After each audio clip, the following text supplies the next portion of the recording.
Mbalamusizza nate era nga bwe twasembayo ne leero tukomeddewo mu katabo kaffe Nkeesa Lukya n'essuula e11 Nganza omusezi. Wabula nga tetunnagitandika kansooke nkujjukizeeko ebyali mu ssuula e10 ndiwo ku lulwo anjawulira osobole okugoberera obulungi. Mu eyo oluvannyuma lw'ensisinkano wakati w'omunyumya n'abazadde ba Namutebi yasiibula abeewaabwe n'ajja abekumu ne munne. Era oluvannyuma lw'akabanga yafuna olubuto. Ku lwakino tulaba munnaffe ng'essanyu libula okumutta era ekyamuwaliriza n'okuyiiya ekitontome ekyali kijjudde omukwano n'ebisuubizo ebiwoomera omusuubize. Naye ekyennaku nti mukyala wa munnaffe olubuto lwamutabukira matumbi nga tewali kyakukola mpozi okwewaayo batambule ekiro boolekere gye yalina okuzaalira. Wabula terwamuganya kutuuka ne lumukaka aluzaalire mu kkubo, ekintu ekyayongera okuleeta obuzibu. Naye Mukama yamuyamba n'asumulukuka, wabula ebyembi nti mu kaseera kano engo zaali zimaze okubazingako. Olutalo lwabaluka nga munnaffe Kawooya yagezaako okuzirwanyisa, wabula gye byaggweera nga ye omukyala zimusse, era naye Kawooya badduukirize be baamununula. Ng'asuuseemu okuva mu gawundu agamutuusibwako engo, yategeezebwa nga bwe yali yafunye ezzadde ery'abalongo era tusembayo ng'agenze ewaabwe bwe yabadde mukyala we abasaasire mpozi n'okuttaanya ku malaalo ge saako n'okulaba ku mabujje ge. Ndowooza kati ojjukidde bulungi. Kankusaba onzikirize neeyongereyo n'essuula yaffe e11 Nganza omusezi. Nga wayise emyaka emitonotono nasaba abaana bange bampeebwe kuba omutima gwali gususse okubannumira. Wadde nalinga mbalambula otatadde, wabula nayagala banzire kumpi sobole okumanya buli lunaku we basiibye ne we basuze. Okusaba kwange abaali babankuumira tebaakufunamu nkenyera yonna, bwe batyo ne babampa. Oluvannyuma nanoonya akalimo nkole sobole okufuna akasente akawerako ke nnyinza okweyambisa okulabirira abaana bange, kuba ennimiro yali tekyampeereza bulungi nga bwe gwali mu kusooka. Nasalawo nkozesa obusente obutono bwe nalina ne ntandika okusuubula ebirime omwali kasooli, ebinyeebwa, ebijanjaalo n'ebirala ebigwa mu kkowe eryo. Era nabitwalanga mu katale akaayitibwanga Kyamundala akaali ku kyalo Kazinga mayiro nga 4 okuva okwaffe. Yadde mu kitontome kye naayiiyiza mukyala wange kati omugenzi mwalimu olunyiriri olwali lumuwa obweyamo nti ne bwali baafudde saali wakuddayo kuwasa. Naye bwe natandika okusuubula nafuna obwetaavu bw'omuntu eyali ayinza okundabiriranga amabujje gange, kuba oluusi bwe nagendanga mu katale nalemererwanga okudda bwe ntyo n'ensulayo. Kale nga ndaba kyali mu nsobi nnene okuleka abaana abato batyo mu nnyumba bokka ate ku kyalo ekyali olumbe lwennyini. Ekirala, abaana bange nga bakyali ewa jjajjaabwe baamubuuzanga wa nnyaabwe gye yali era ng'abalimba nti yali wamu nange. Wabula nga nange bwe ŋŋendayo ne bambuuza gye ndesse nnyaabwe ng'oluusi mbalimba nti muleseeyo ng'afumba oba nti mulwadde. Kale bwe bajjira baali beesunga kumulabako ate ne batamusangawo. Lumu bombi nga bali mu kunyumya nagwa mu mboozi yaabwe nga tebamanyi, era nagenda okuwulira Nakato ng'abuuza munne kyalisooka okukola ng'alabye ku nnyina omulundi ogusooka. Kasajja kattu konna nga kasanyufu kaagambangako bwe kalisooka okumuwa akafumito oluvannyuma kamuweeke ku mugongo gwako. era nze eyali amanyi nga nnyabwe gwe baali beesunga yali yafa, amaziga gampitamu. Ne mpulira nga nnyongedde okulumwa awamu n'okusaasira abaana bange. Era kino nakyo kyateeka ettaffaali ddene ku nsonga ey'okuddamu okufuna omukyala asiikirize kye nnali mbakisa. Okusooka nga sinnasalawo nkole bwe ntyo, maama yambeerangako ng'ayagala nziremu mpase wabula ng'alinga afuuyira endiga omulere. Naye bwe nayagala okuddamu nate nfuneyo omulala, neerema okumweganziza kuba nali saagala kukozesa mumwa gwange kumulimba nti nali mwagala, kuba ekituufu omutuufu gwe nali njagala yali yafa. Era ekyanneetaagisa okuddamu okuwasa tegwali mukwano, mpozi okunkuumira amabujje.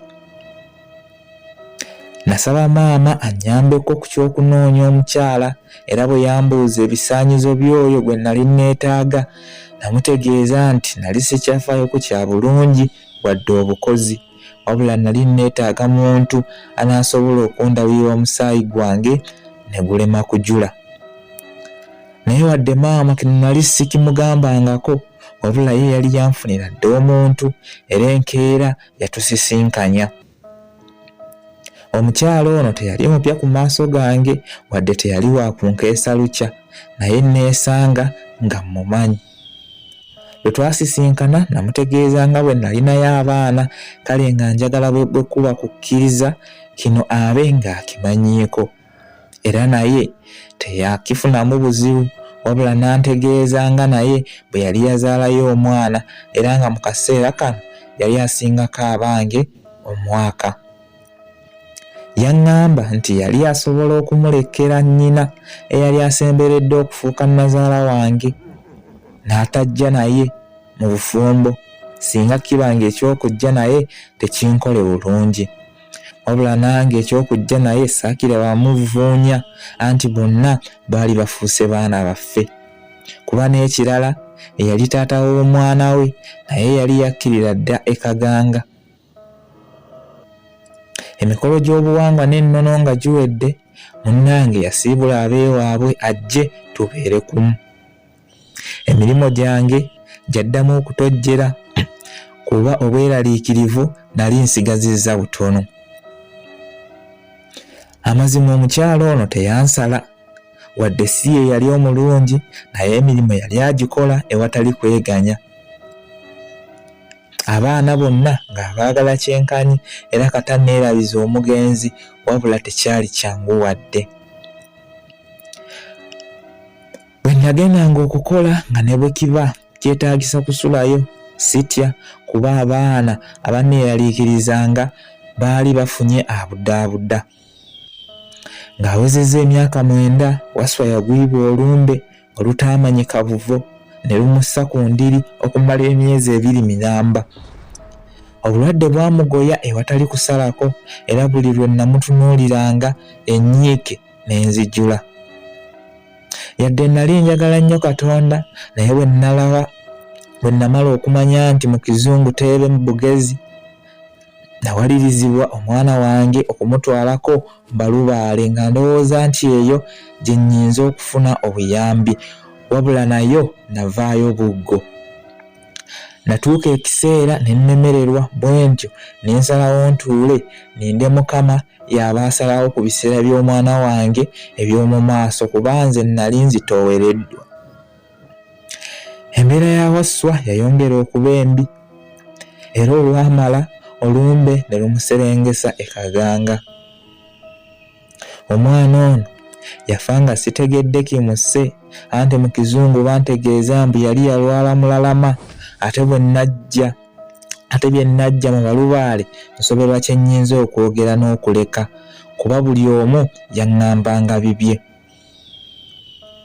Ng'oggyeko ebingi ebyaŋŋambwa Abalubaale bye nabuusabuusa, ekyasinga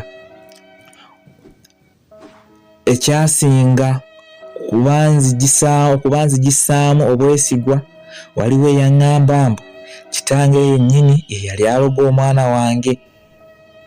Eyayogera bino yasooka kumbuuza oba bazadde bange bonna baaliyo nga balamu. nange olw'okwagala okukakasa amazima ge nasalawo mulimbe era gye byaggweera ng'ekitimba akiguddemu. Ku nsonga z'abaganga ku ono kwe nakoma anti bagamba omulya mmamba. Nate nanyiigira olumbe olwali lwatwalako jjajja Kazunzanjuki eyali atumanyidde ennaku okussaako ne Katonda gwe nali mmaze okuzuula nga mbulamu talina kalungi kanjagaliza. Neebuuza lwaki yali ampangazaawo n'atantwala kuwona nnaku ya kufiibwangako baagalwa bange wabula ne siddibwamu. Mutabani wange ng'amaze okufa tewaali kirala mpozi okukola ku nteekateeka z'okumuwerekera. Ewange we yagalamizibwa mu miranga emiyitirivu wabula waliwo enjogera egamba kyeryokaanga n'etonnya kuba singa si kufa kwa mwana wange osanga waliwo n'ebintu bye nandibadde sinnategeera n'essaawa ya leero. Olunaku lwe twaziika nze nasulira ddala wabweru awatali yadde okuyingira mu nnyumba. Ku lunaku olwokubiri mu nnyumba nayingira wabula nasula mu ddiiro. Ennaku zino zombi nasulanga ntunula nga neefumiitiriza ku nfa ya mutabani wange. Naye ku lunaku olwokusatu bwe nasalawo okugenda nsule mu kisenge neezira kuteeka omutwe wansi nga twanzigyewo dda. Neebaka mpaka budde kukya nga sigezezzaako wadde okusisimuka. Bwe nazuukukira mukyala wange mu buliri teyaliimu era neebuuza gye yali akedde nga sitegeerayo. Nalaba takomawo ne nsalawo nkole ku bulimu obutonotono bwe yakeeranga okukola.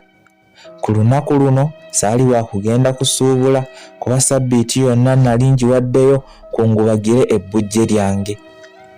Ffe abasatu abaali ewaka twagabana emirimu. Nakato yali wakwerako wabweru ate munne Najjengo alongoose ennyumba. Nze nali wakwasa ku nku wabula nasalawo nsooke ntereeza obuliri bwange ne mukyala wange, ekintu ky'oyinza okuyita okwerengezza. Wabula singa saakikola ndowooza era sanditegedde.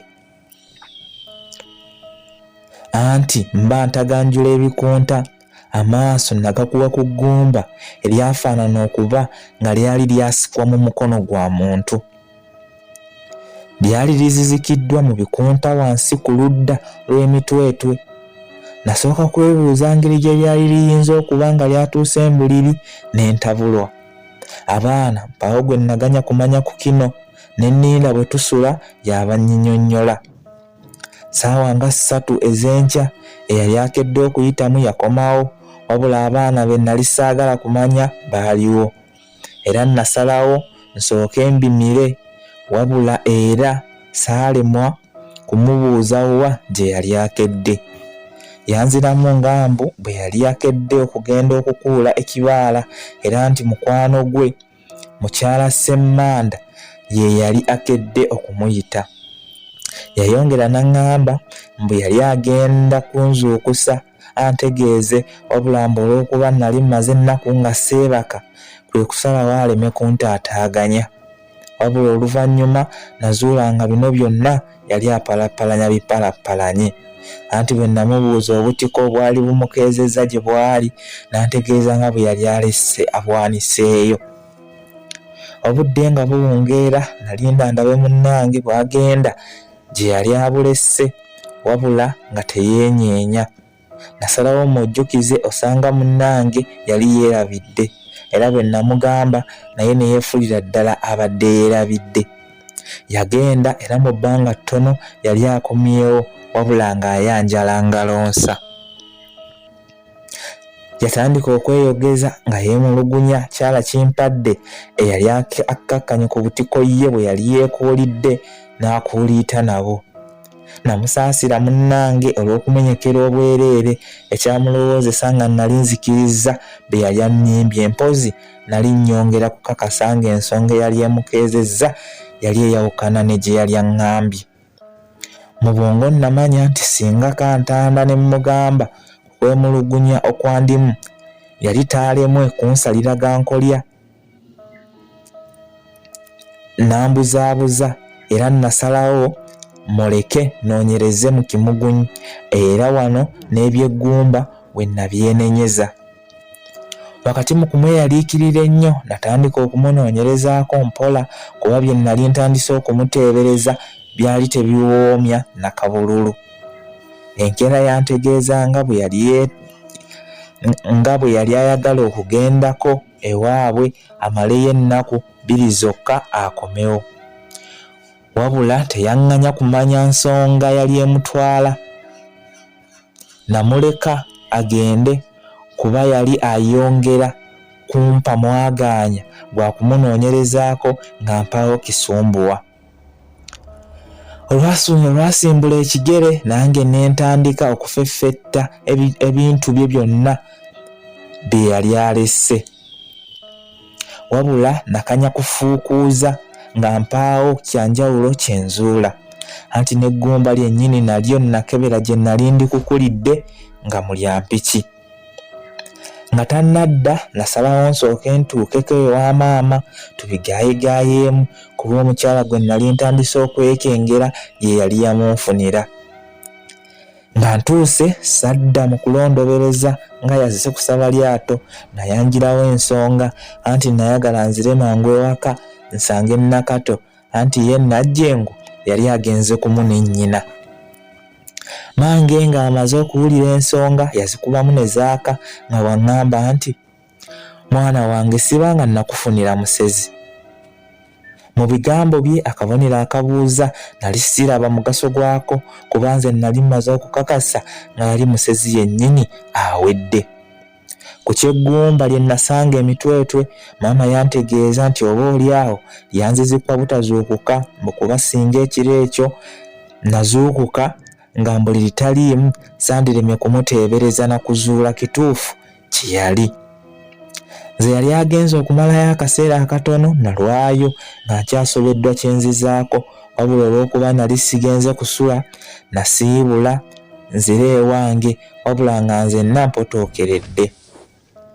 Muwala wange yandaba ng'embeera ekyuse ku ya bulijjo, era mukazi wattu kino kyamuwaliriza okumbuuza ogubadde.